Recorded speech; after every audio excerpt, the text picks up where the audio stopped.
All right, Matthew, welcome to episode 70 of the Performance Advantage podcast. Dr. Will versus 24 Hours, the race.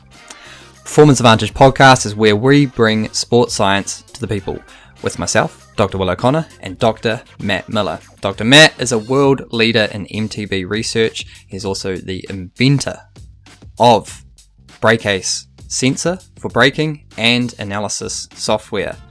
Matt has competed at the elite level and is also working with elite riders on the UCI World Cup circuit, as well as EWS, downhill, and all-around rad riders.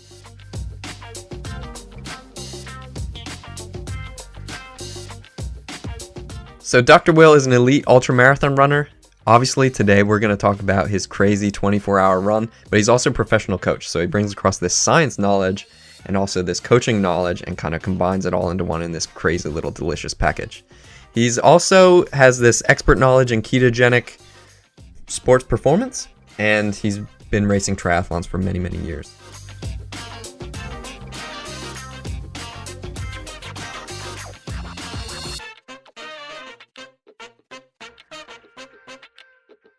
A lot of people are interested in power meters. They are at the forefront of training and training science. If you want to train effectively and efficiently, in my opinion, you need a power meter, whether you're on the trail, on the road, and that's bike related. If you're running, hands down, you just need one of these power meters in your toolkit.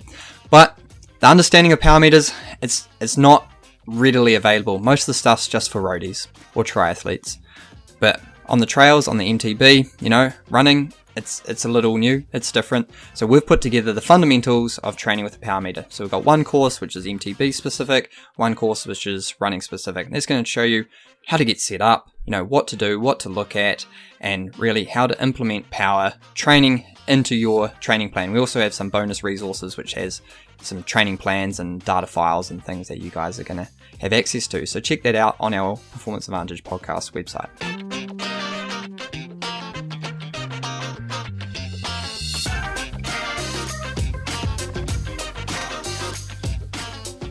Okay, Matt, so this is the pre-interview. All right, so within this episode, we're going to catch up with me just as I'm feeling what is now, it's almost ticked over 24 hours away from race start. And we'll do a little how I'm feeling, and then we will grab a bit of a recap catch up, as well as incorporating some clips from the day, which should be entertaining. Yeah, so I already know how you're feeling. So you're feeling a bit you're looking a bit nervous, okay, if I do say so. So we're about 24 hours away from your 24-hour run that you've been preparing for a very long time. So we'll do this in 3 parts. Today, let's focus on how you're feeling leading into the race. Are you actually nervous, or is this just so nervous. Why? So Why are you nervous? Honestly, it really didn't dawn on me until so I live in Rotorua, and the race is in Auckland, and how it is race week. You're really busy sorting everything out. You don't get a chance to really concentrate on the race. There's tasks to do, and I'm a dad, so I'm hanging out with James, and it's all the ball's moving. You're at home, everything's fine. And then when we got in the car and packed everything up and started driving up here, it was like, man, in 2 days I'm gonna have to run 24 hours. Like, what if I can't do it? What if I haven't prepared enough? How do my legs feel? They feel a little heavy. I'm a bit tired. My back's a bit sore. Do I have a sniffle? It's why I chose this race, right? It's because, other performance anxiety feelings I've had around events is generally like the actual performance anxiety. It's not ever, except for my very first 100k trail run, it has never been, can I complete this kind of thing, as it's always just kind of been, how fast can I go? If I have a horrible day, well, I know I can still, finish. Whereas this, it's like, what if I can't even finish it? And so you start to question your everything, right? And you become hyper aware of all these different feelings and sensations that otherwise would just be ignored on your day to day. So, what happens if you can't finish it? Like, say you can't, then what? Like, does it matter? Like. Well, yeah, I mean, and overall, no. Okay. Like in the scheme of things, it doesn't matter. There you go. And Anxiety gone. Right. I've mentioned quite a bit on the show. I work with Jay Barrett, mental skills coach. We've had him on twice and caught up with him yesterday morning. And it's like, as much as it is you, I guess, if you want to talk about the holistic like self, the brain, the way it works, it's going to just fixate on comfort and like preservation. So it's going to want you to like not put yourself in this uncomfortable situation. Like, why would you go and hunt a tiger unless you're extremely hungry or driven to feed a family? Why don't you just sit down? Like, don't do it for sport. It's just ridiculous. So we're trying to overcome these kind of innate urge to lie on your bed and stay asleep. Anyway, you got to identify that, and like you said, Matt, like, it doesn't matter. So I can't let these thoughts, like, fixate on these thoughts, because I know, like, if you look at my preparation, I've done it. I'm in amazing shape. I've lost almost 4 kgs since I started the keto diet. Real concentrated effort on my diet, which is all on my YouTube channel. Been over it, but not like counting calories or anything. Like, you're not. No, so I didn't calorie restrict at all. Not until, I guess, like the last 2 weeks leading into the race. I've been conscious of not overeating, and that's just through the process of like not snacking to make sure as I'm tapering, I've got to reduce calorie output. That I'm just making, I'm not gaining any excess weight. That is important when you have to carry yourself for 24 hours. So otherwise, it was a cyclic keto diet. So I just Monday to Friday, or Sunday, pretty much Sunday lunchtime through to Friday evening, no carbs, like whatsoever. It was just kind of auxiliary carbs that come in some form with like a little bit of milk in your flat white, or some that are in an avocado, whatever. And I had a ketone monitor, so made sure I was in ketosis for that. So your diet's dialed, right? So yeah, so that's dialed. So you don't have to worry about that. How's training been? Yeah, it was. So I just put up on my Instagram at Dr. Will O'Connor my training for the last 6 months. Oh, cool. So did you show like your Training Peaks file or something? Yep. Okay. So cool. I showed my it was just a distance per week for the last 6 months of training, and I outlined, highlighted the specific blocks of training that I've gone through. And honestly, besides the time we went away for the Length of New Zealand triathlon, it's gone to plan. And if that hadn't have happened, something else would have popped up, as it does across the 6-month process.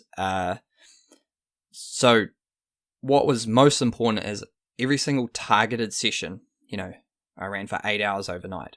I did a early morning marathon on the track. I did 70 Ks on the athletics track. I did 110 Ks around a 5.5 kilometer loop around a lake.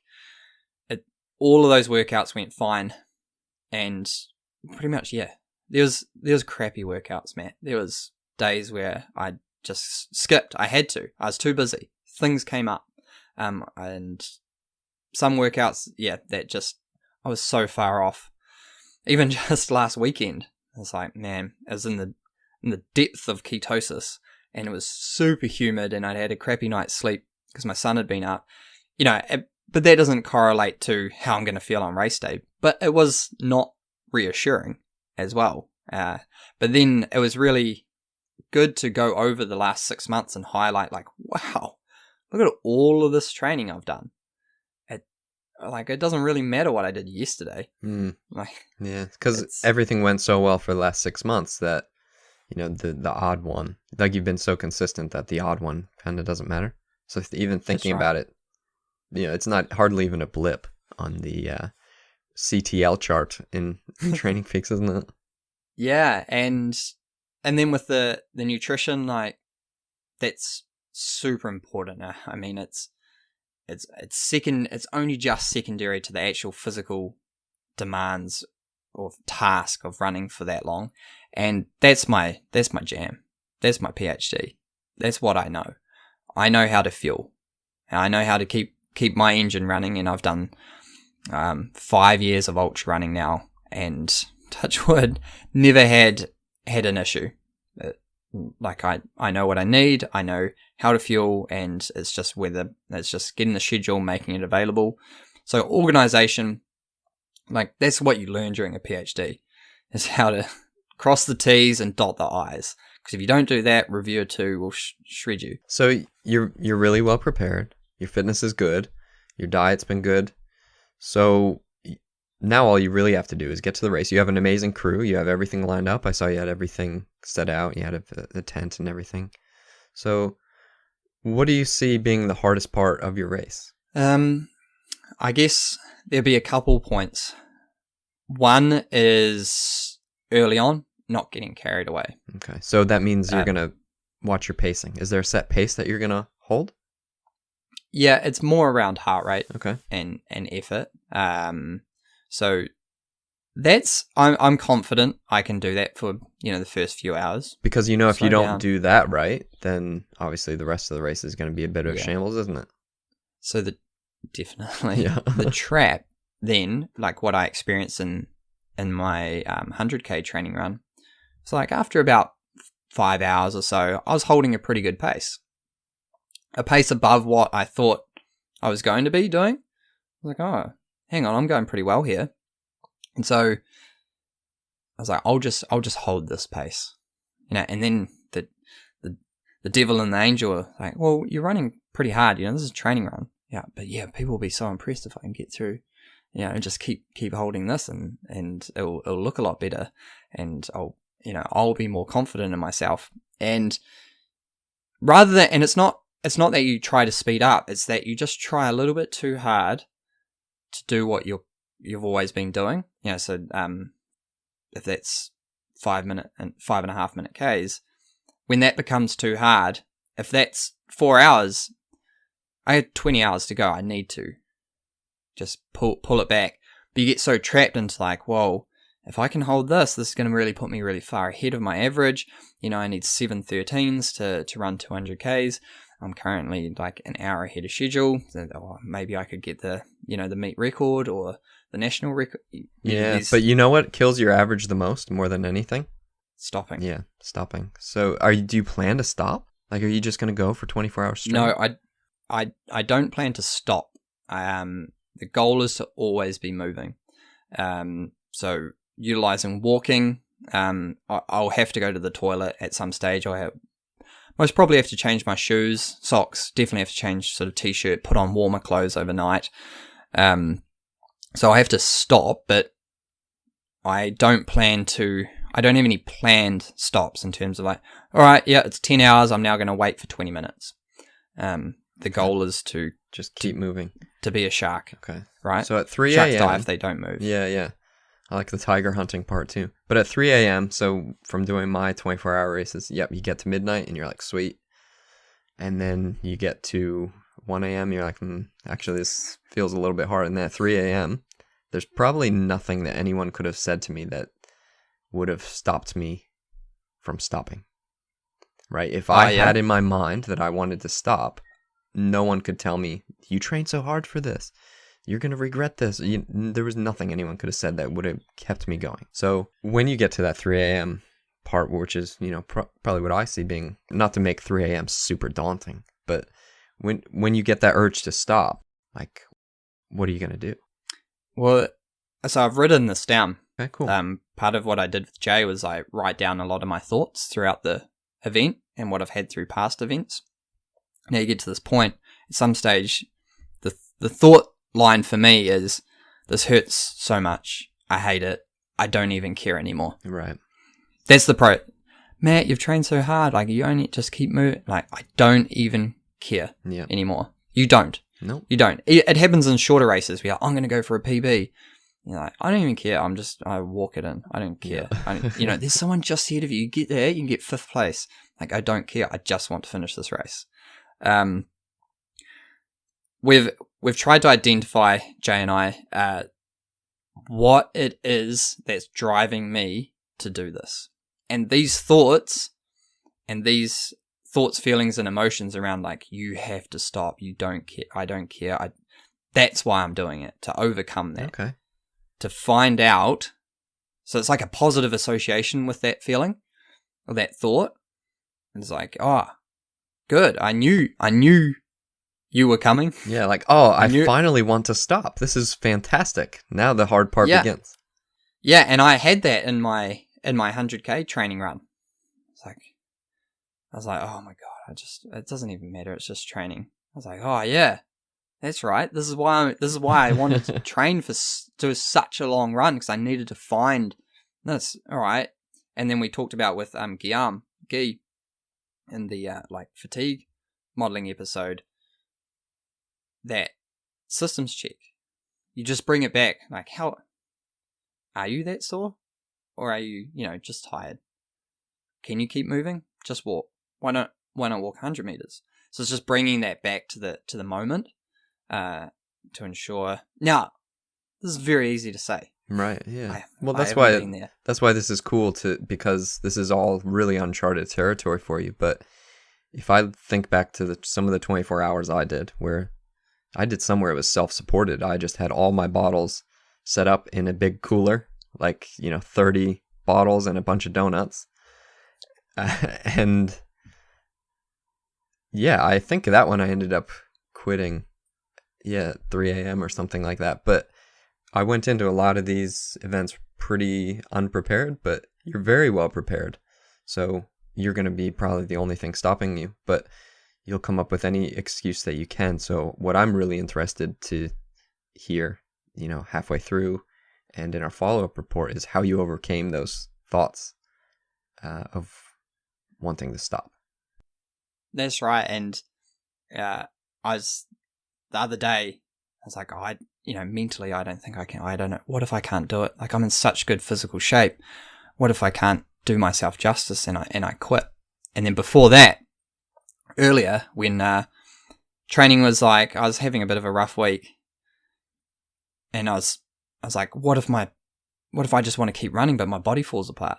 What if physically I can't achieve what my mind wants to achieve? And so you go through these ebbs and flows of what you think is going to slow you down. And it's at the moment I'm just doubting everything. Yeah, well, I think from the outside looking in, I think you probably couldn't have prepared any better. And when we deal with our athletes, that's one of the things that we're aiming for, is to make sure we prepare as well as we can, so that way we can at least remove some of that doubt. And really, I don't think you could have prepared any better. You've never done one before, so this is kind of like that, also like an unknown, which makes it kind of exciting. But there's nothing that you could have done to prepare any better. So yeah, and the fact I can't put too much pressure on myself, because it is the first one. Like, I'm going to run for twice as long as I've ever run, the previous being 12 hours about 7 weeks ago. So if it, I don't want to say fails, but if I have to pull out, or I just end up sleeping on the side of the track, it's what it's about, right? It's why we do this. It's why I've entered. It's why it's one of the whys. Yeah, cool. So should we just transition to the race then? All right, well, let's get into it. All right, well, this is you, mid 24-hour race.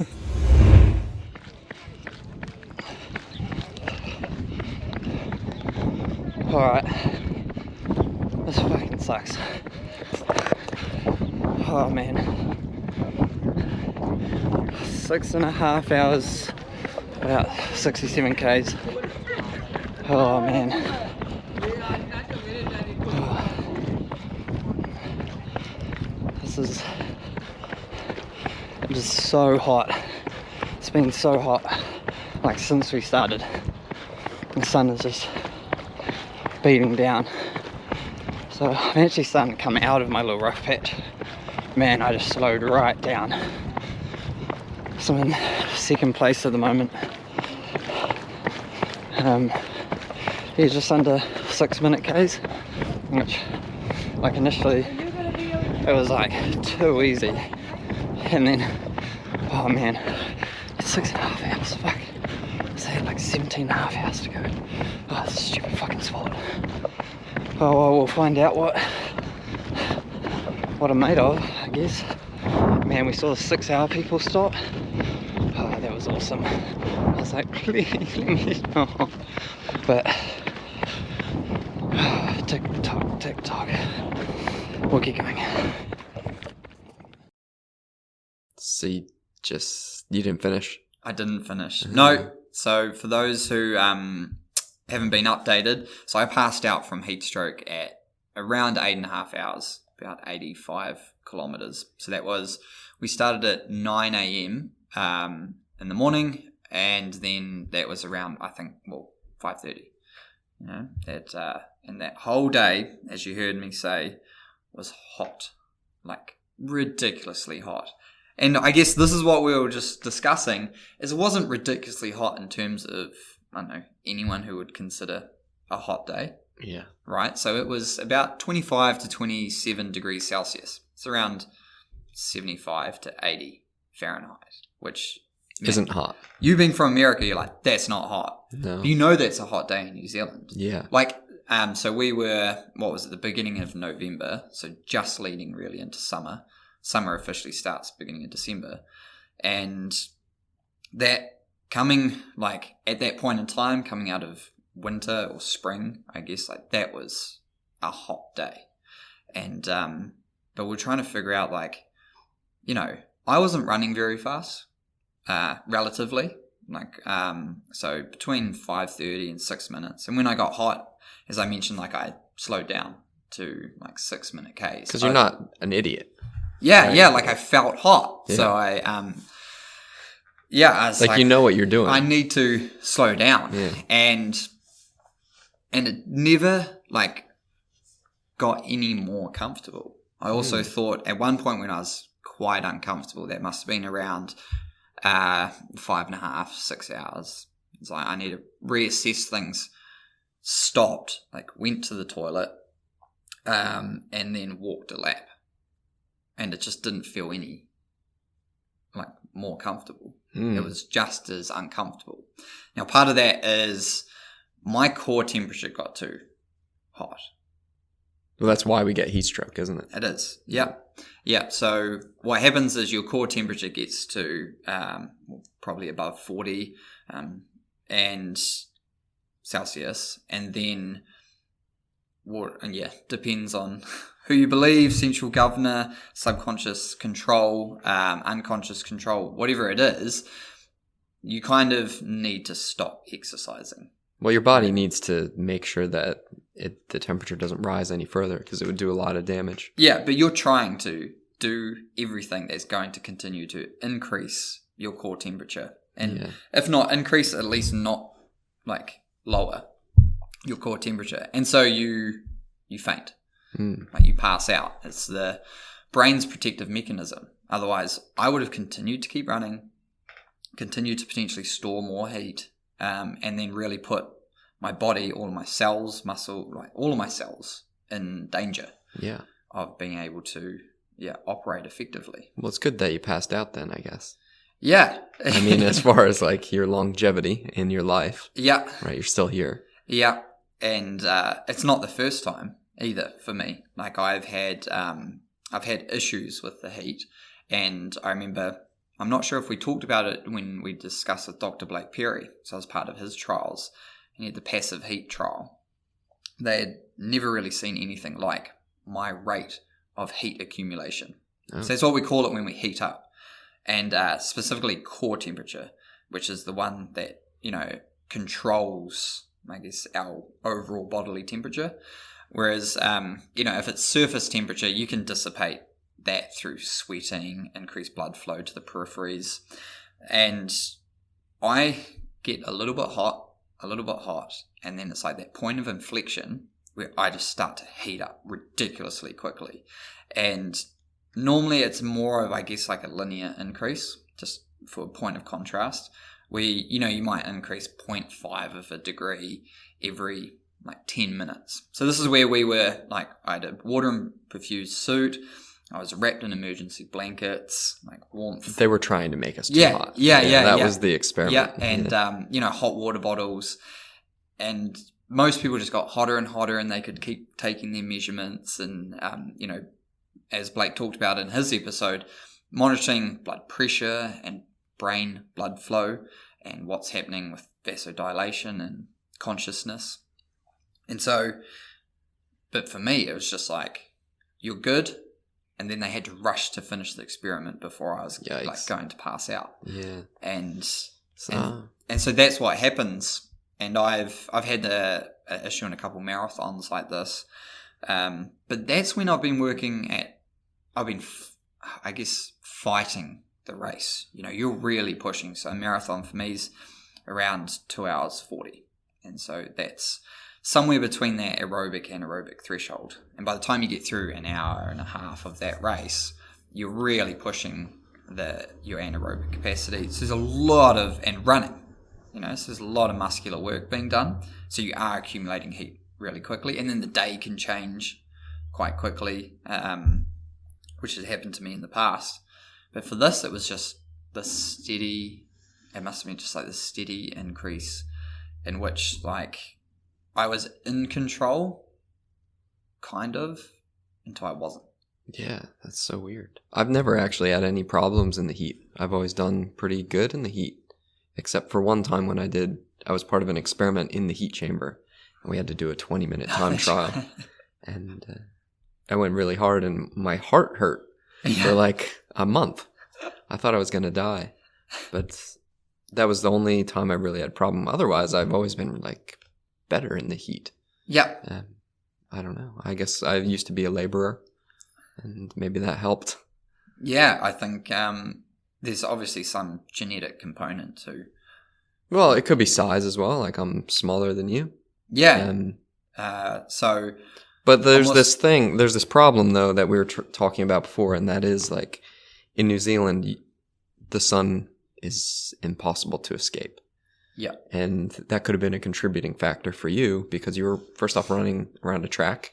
So we're trying to kind of catch up on it. And what we decided is we're going to have an expert come in and talk about, like, why New Zealand, why the heat is so intense, like why the sun is so intense, why there's higher prevalence of skin cancers, and why 20 degrees just feels so hot when it's not actually that hot.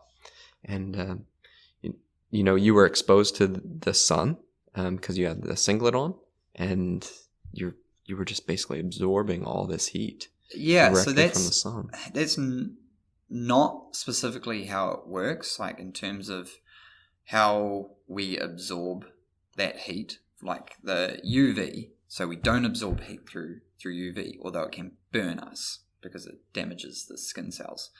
So I had a t-shirt on, or if we get into kind of the race, all right, so I arrive, everything's gone well, all the lead up, like fitness, everything, like I'm ready to do it. Then we're starting at 9 a.m. and the sun rises at, I don't know, about 5:30, 6 a.m. So the sun's almost like up for us here in New Zealand, and already it's hot. You can feel, like, I was like, I'm going to need something around my neck. Otherwise, I can already feel that I'm just going to, there's no way I can keep enough sunscreen on to avoid burning, like, my neck, which is super exposed. And so we had iced buffs right there I put around my neck. Then I had this t-shirt on, this black, lightweight, like, super breathable t-shirt, which, like, I put on my Instagram post. Black, although people are like, oh, black's going to heat up, you know. Yes, if it's not super breathable. So what black clothing can allow you to do is cool through evaporative cooling or convective cooling, where it's going to evaporate the sweat, which wicks away from you through the clothes and then is heated by the sun and is pulled away. So there may be a contributing factor there that it was too hot, like the sun there's too much exposure. So anyway, that's what outside of that, I had no plan for the heat. Like, I hadn't, honestly, there's lack of preparation, I guess, or just I prepared all through the winter. I just hadn't even really thought about it. Yeah. So, I mean, but you weren't overpacing or anything. What would you have done differently? So, yeah, I get into it and I knew I was going to have to run a bit slower because of the heat. Like, it's just, there's no cloud cover. There's no wind. We're on like kind of a basin. The sun's heating the track, and the track, like, people couldn't walk on the track in their bare feet because it was getting so hot. So you felt that radiative heat, and then there's just no means of really cooling yourself, I think. So once I got hot, and whatever that is, we'll speak to an expert about how I got so hot when it's not really, 25, 27, not super hot. So the first like 4 hours was all good.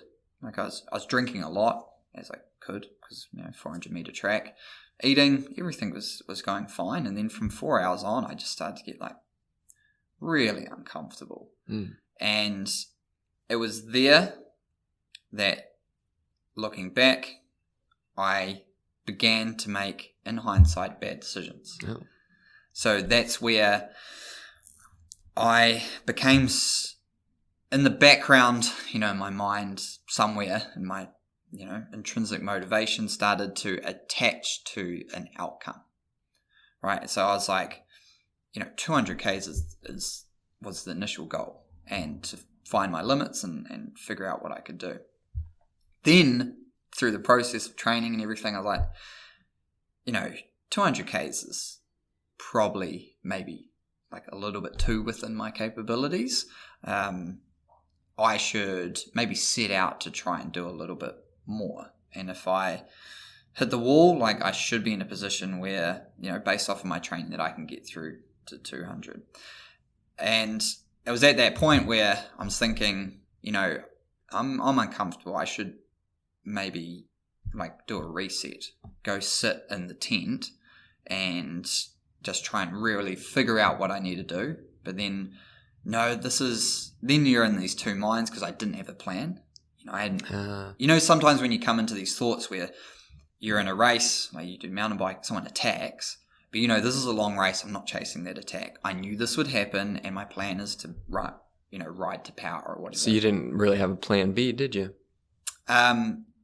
Not for, I had a plan B for if I felt really poorly, which I just considered would be muscle soreness, tiredness, boredom, like uneasy stomach, like those kind of things where I'd experienced all of those in training and had a mental strategy to push through, walk, continue. There's at no point where I needed to like completely stop and reassess some kind of like avoid major catastrophe, which is what happened. So then I approached those thoughts just in a way of like, all right, this is just a low. I just need to push through. Like, yes, I feel hot. How's my heart rate? A little bit too high, but I'm running 6-minute Ks. Like, then I just got a new watch, and my heart rate strap, which I always rely on, like it's always been accurate for me, stopped working. Right? So now I've got this new watch and I'm using wrist-based heart rate. And I'm like, I really don't think I am at 160 Well, what beats. about power though? Well, the power was fine. Pace was fine. So like my output was fine.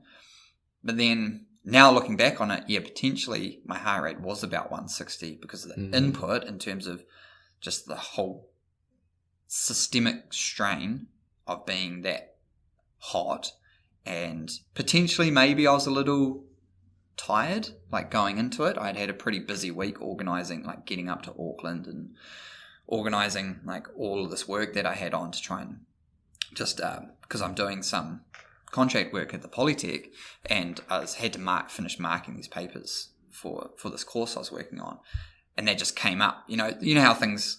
You always have these perfect plans. Like, I'm just going to cruise into this race, and then boom, I'm up till 10 p.m. So maybe a little bit tired. So that systemic load of on that day was probably appropriate. But again, like, it's just one of those things. Is my heart rate strap didn't work. It was a new watch, so I didn't have full faith. and then I'm working, I decide like I'm just going through a lull, I just need to push through.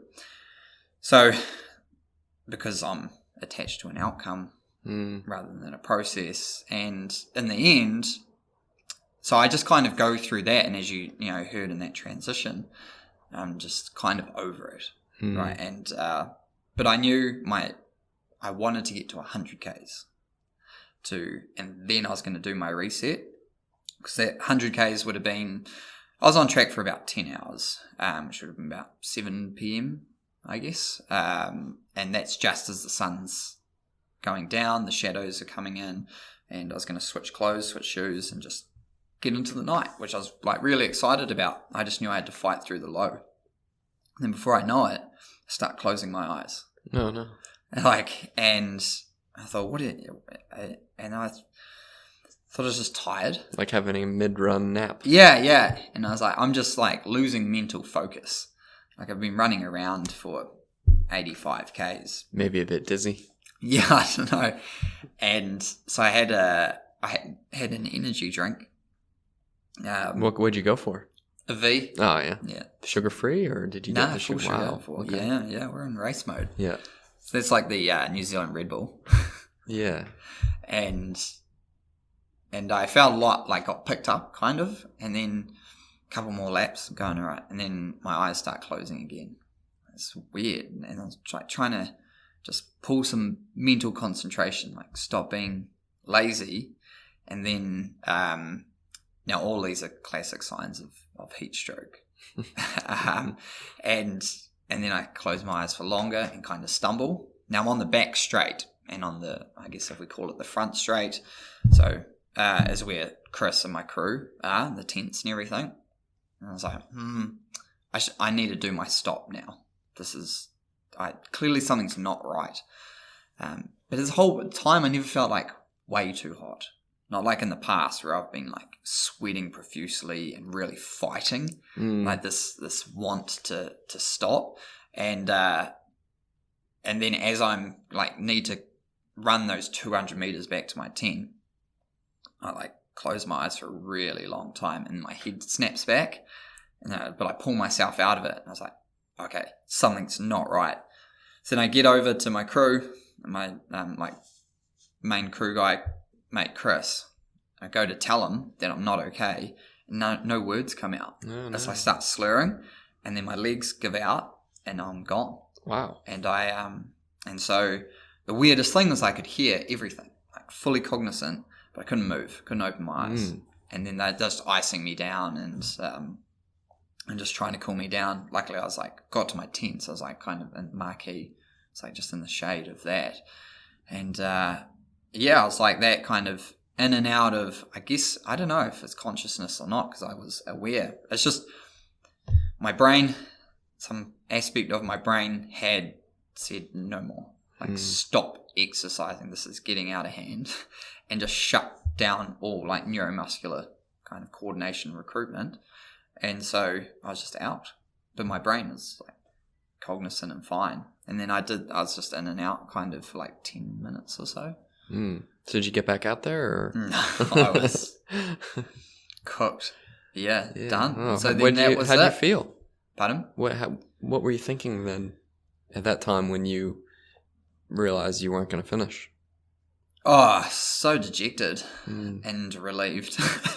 Like, it was the weirdest, because it was nothing like the build up. The race was like, I don't know, what's when you're like really, really looking forward to getting something for Christmas, and then you get it and you realize you don't actually need it. Or you don't like it. Yeah. So yeah, it was kind of like that, where I was like, well, it was the eeriest start.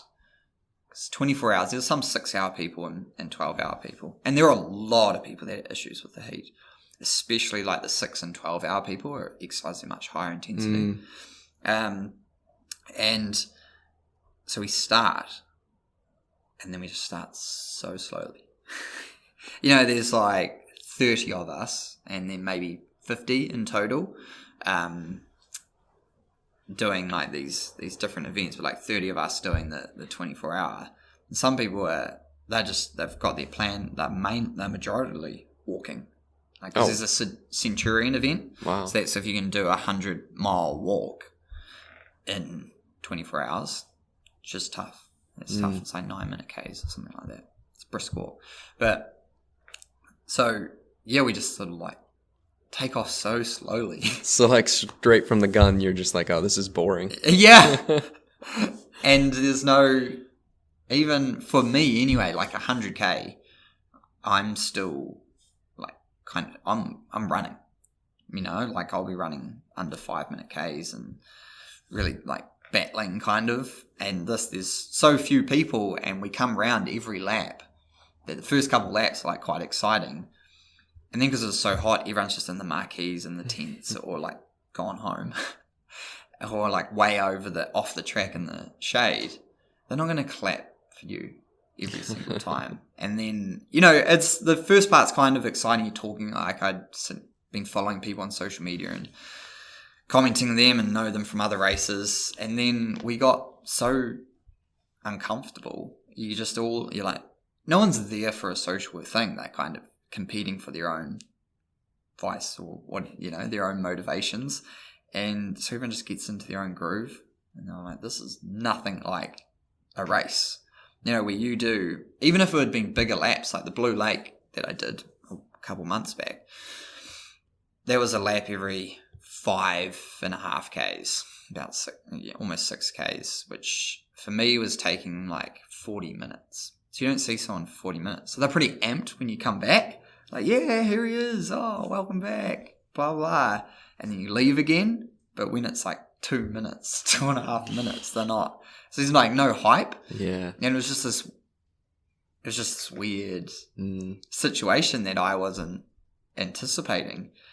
So, yeah, like, and then I was getting really hot and sore and uncomfortable. So like to stop was kind of like, oh. Good. But then Let's go home. Yeah. But then to not chase, like complete the whole journey. Like, yes, as some people would say, like you found your limits. You got there, you know, that was where it was on that day. But yeah, not to get over 200 Ks and run through the night and complete the 24 hours is like, yeah, disappointing. And like I said in my Instagram post just in the evening, social media posts, like I was embarrassed because I'd put it out there, like this is how much preparation I've done. This is my journey, you know, and then just like what I feel like is a failure to do 85 Ks. It was like, oh yeah. You know, it isn't, yeah, there's a lot of feelings around it. But then overall, I don't know how I would have handled the next week. Yeah. You know, like I still had work. I still have athletes to coach, podcasts to do. Like there's so much stuff that still needed to be done. And to have been in those conditions and go through the night, yeah, I think I learned a lot. Yeah. So what do you think for next year? Are you going to sign up for that event or not that one? Different? I do want to do like a 24-hour event or something similar where it's like just really something on the next level that I've done before. Like clearly it's going to be a challenge, which is I enjoy, and there's some aspects of it I need to figure out. Yeah, but I won't be doing an athletics track one for, never say never, but a very long time. Probably never. Probably never. But still, you want to do a 24-hour race. Yeah. For the reason of just having a challenge. Yeah. Yeah, and not necessarily like 24, like it has to be 24 hours. But, 100 miles or 200 Ks, those, yeah. Something like that where it was good. Like I couldn't do it kind of thing. I've always kind of had in the back of my mind, like, yeah, I can do this. And I wasn't sure about that with this event and I didn't do it. So I guess it did achieve that. Save one for next time. Yeah. It would have been interesting to see where I got. Cause like you were saying in the, pre-interview, chat, like how you got to 3 a.m. in your first one. You're like, nah, stuff this. I'm Yeah, going home. yeah. You find any excuse. That's kind of what I was looking forward to hearing, is like how you got through that period. And then to see stops before even dark, I was like, oh, it must have been pretty bad. Yeah. But yeah, well, you still got that 3 a.m. thing to worry about. So I guess you'll find out next time. Yeah. So yeah, I'm interested to have a heat expert on, and we can kind of delve into this, not specifically towards my experiences, but like, what is it? Yeah, what is heat, and like how does it slow us down, and why is New Zealand so harsh with the sun? Yeah, and how that affects us exercising. Yeah, I'll look forward to that. Yeah, so we'll do that. All right, Matt. Well, thanks for that. Yeah, cool. We'll catch you at the next 24. Yeah, cheers.